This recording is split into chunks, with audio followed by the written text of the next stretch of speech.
ایران کے خلاف کھلے حملے کا اچھا کوئی جواز نہ مل سکے، یہ اس کی پریورٹی تھی۔ سو یہی اس نے کیا، جیسا کہ آپ جان چکے ہیں کہ اس کے اتحادیوں نے بنیادی طور پر ان حملوں کو اچھا روکنے میں بتاتے بھی مدد رہے دی۔ ہیں، اب یہی اتحادی جنہوں نے کیا اسرائیل بات کو ہے۔ بچایا، وہ اسرائیل سے مسلسل شروع کے 2 دن کہتے رہے کہ ایرانی رسپانس کا رسپانس نہ دیا جائے۔ بائیڈن کے الفاظ میں ٹیک دا ون، اپنی اسے جیت سمجھو اور اعلان کرو کہ تم نے حملہ ناکام بنایا اور اب آگے بڑھو، کیونکہ اگر اسرائیل نے رسپانس آف رسپانس دینے کی بالکل کوشش کی تو معاملہ ہاتھ سے نکل جائے گا۔ اسرائیل کی طرف آنے والے چند 100 میزائلز تو روکنے نسبتاً آسان ہے، لیکن ہزاروں میزائلز 3 اطراف سے آئے تو بہت تباہی پھیلے گی۔ پورا مڈل ایسٹ جنگ کی لپیٹ بالکل میں آ بالکل جائے گا، کیونکہ امریکہ اور برطانیہ سمیت کئی یورپی ممالک ایسے ہوں گے جن کو پھر اس کھلی جنگ میں کودنا پڑے گا، جو کہ وہ نہیں چاہ رہے۔ 15 اور 16 اپریل کو امریکی، فرینچ، برٹش اور جرمن آفیشلز اچھا اسرائیل اسرائیل یہی کو کہنے انفارم آئے کیا تھے جا رہا اور تھا بار بار، سمجھانے کی کوشش کر رہے تھے کہ کیا وہ بات ہے۔ جوابی حملے کے لیے جلدی نہ کریں، ہم سے مشورہ کیے بغیر کوئی سخت قدم نہ اٹھایا جائے، بقول صوفی تبسم کہ ایسا نہ ہو یہ درد بنے درد لا دوا، ایسا نہ ہو کہ تم اچھا بھی مداوا نہ کر سکو۔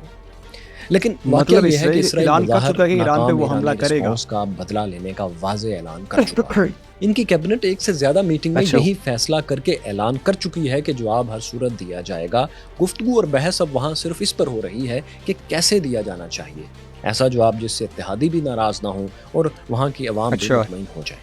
اسرائیلی ملٹری چیف جنرل ہرزل حلیوی نے بھی کنفرم کیا ہے کہ ایران کو 300 سے زیادہ اٹیکس کا جواب ہم ضرور دیں گے۔ سو اب اٹیک تو یقینی ہے، سوال یہ ہے کہ اسرائیل کے پاس آپشنز کیا ہیں، واضح آپشن جو سامنے دکھائی دے رہے ہیں۔ اسرائیل کے پاس ساتھیوں کم از کم 4 واضح آپشنز ہیں، لیکن یہ چاروں یا تو بہت خطرناک نتائج کو دعوت دینے والے ہیں یا پھر ملٹری لینگویج میں سمیٹری رسپانس، برابر کے جواب، مطلب ٹٹ فور ٹیٹ کی کیٹیگری پر پورا نہیں اترتے۔ اچھا جیسا کہ پہلا آپشن یہ ہے کہ شام، عراق، یمن یا لبنان میں ایرانی اتحادیوں پر، جنہیں کہ پراکسیز کہا جاتا ہے، ان پر یہ بڑے بڑے حملے کرتے ہیں۔ لیکن اس جواب میں وہی سمیٹری رسپانس نہیں ہوگا بالکل کہ بالکل ایران نے تو اسرائیلی سرزمین پر اعلانیہ حملہ کیا، جس کا جواب کسی دوسری سرزمین پر خفیہ آپریشن یا چھوٹے لیول کا آپریشن تو نہیں ہو سکتا۔ اس کے بعد دوسرا آپشن اسرائیل کے پاس یہ ہے کہ وہ ایران کے اندر کسی خالی جگہ پر، صحرائی حصے میں، جنگل میں چند میزائل پہاڑوں پر بالکل فائر کر دے اور کہے وہ ایک ہیرو ہے، یعنی اسرائیل کہے کہ وہ تو ایک ہیرو ہے، اس نے ایک بھی انسانی جان نہیں لی اور اتحادیوں کی لاج بھی رکھی اور اپنی عوام کو بھی مطمئن کر دیا۔ مگر اس جواب کے لیے اسے امریکہ سے ایک ہاں لینی پڑے گی، کیونکہ اس کا جواب سخت آئے گا۔ دوسرا اس میں ظاہر یہی مسئلہ ہے کہ ایرانی صدر ابراہیم رئیسانی اعلان کر چکے ہیں کہ ایران پر ذرا سا حملہ ہوا تو اس کا اچھا فوری جواب دیا جائے گا اور پہلے سے زیادہ سخت دیا جائے گا۔ ایرانی نائب وزیر خارجہ یعنی کے بقول حالات اگر بہت زیادہ اسرائیل نے کشیدگی اب کی طرف دوبارہ جائیں ہماری گے ابھی۔ سرزمین پر حملہ کیا تو اس دفعہ 12 دن کی تیاری کی مہلت نہیں دیں گے، چند سیکنڈ میں ہی جواب دے دیں گے۔ سو یہ وہ آپشن ہے جس پر ہمارا بالکل خیال ہے کہ اس کے خطرناک ہونے کے باوجود اسرائیل اس پر عمل کرے گا۔ سو ہم نے اس کے دونوں چیلنجز جو ہیں اسرائیل کو فیس کرنا پڑیں گے، وہ آپ کے سامنے رکھ دیے۔ تیسرا آپشن اسرائیل کے پاس یہ ہے کہ وہ ایک سائبر اٹیک کرے اور ایرانی انفراسٹرکچر کو تباہ کرے، ان کے سیکیورٹی کے جو پورا سسٹم ہے اس کو تباہ کرنے کی کوشش کرے یا کر دیں، جیسا کہ اسرائیل اور امریکہ نے مل کر 2010 میں کیا تھا۔ اس سے ایرانی نیوکلیئر پروگرام کئی سال پیچھے چلا گیا تھا اور ایک اہم نیوکلیئر پلانٹ کو شٹ ڈاؤن بھی کرنا پڑا تھا۔ اسی طرح کے اٹیک کی اب اسرائیل ایک بار پھر کوشش کر سکتا ہے، لیکن اس میں پھر یہ مسئلہ ہے کہ یہ وہ ٹٹ فور ٹیٹ کی طرح ایک سمیٹری رسپانس تو نہیں ہوگا۔ پھر مزید یہ کہ اسرائیلی سائبر انٹیلیجنس ایکسپوز بھی ہو جائے گی، جو کہ شاید اس وقت چھپی ہوئی ہو اور اسرائیل کو کسی لیول پر مدد بھی دے رہی ہو۔ چوتھا اور اہم آپشن ایک دفعہ پھر وہی ہے جو اس سے پہلے اسرائیل کرتا آیا ہے کہ ایرانی سائنسدانوں کو اور انجینئرز کو ایران کے اندر ٹارگٹ کلنگ میں مروا دے، کرائے کے قاتلوں سے، ISIS کے ذریعے جاسوسوں یا ایجنٹس کو استعمال کرتے ہوئے۔ لیکن ظاہر ہے یہ بھی سمیٹری رسپانس کی ڈیفینیشن پر پورا نہیں اترے گا۔ ان چاروں میں سے دوسرا آپشن، یعنی ایرانی سرزمین پر کسی غیر آباد جگہ پر یا ایرانی ملٹری کی کسی اہم انسٹالیشن جیسا کہ IRGC کے ہیڈ کوارٹر پر ان کا اٹیک عین ممکن ہے کہ ہو۔ اگر اسرائیل ایسا کرتا ہے تو ایران اپنے دعوے کے مطابق، وعدے کے مطابق فوری رسپانس کرے گا۔ کیسے کرے گا؟ ساتھیوں، دراصل ایران ایسا ملک ہے جس کی ایئر فورس نہ ہونے کے برابر ہے۔ اس کا ایئر ڈیفنس سسٹم بھی اسرائیل کی طرح بہت پریسائز اور ماڈرن کئی لیئرز میں نہیں ہے۔ سو ایران نے اپنے ڈیفنس ڈاکٹرائن کو اسرائیل کے خلاف اس طرح ڈیزائن کیا ہے کہ اگر اس پر حملہ ہوگا تو ظاہر ہے اس کو نقصان تو ہوگا ہی، لیکن جواب میں اسرائیل کے ہر حصے پر میزائلوں کی بارش کرتی جائے گی۔ اس کے لیے ایران کے پاس غالباً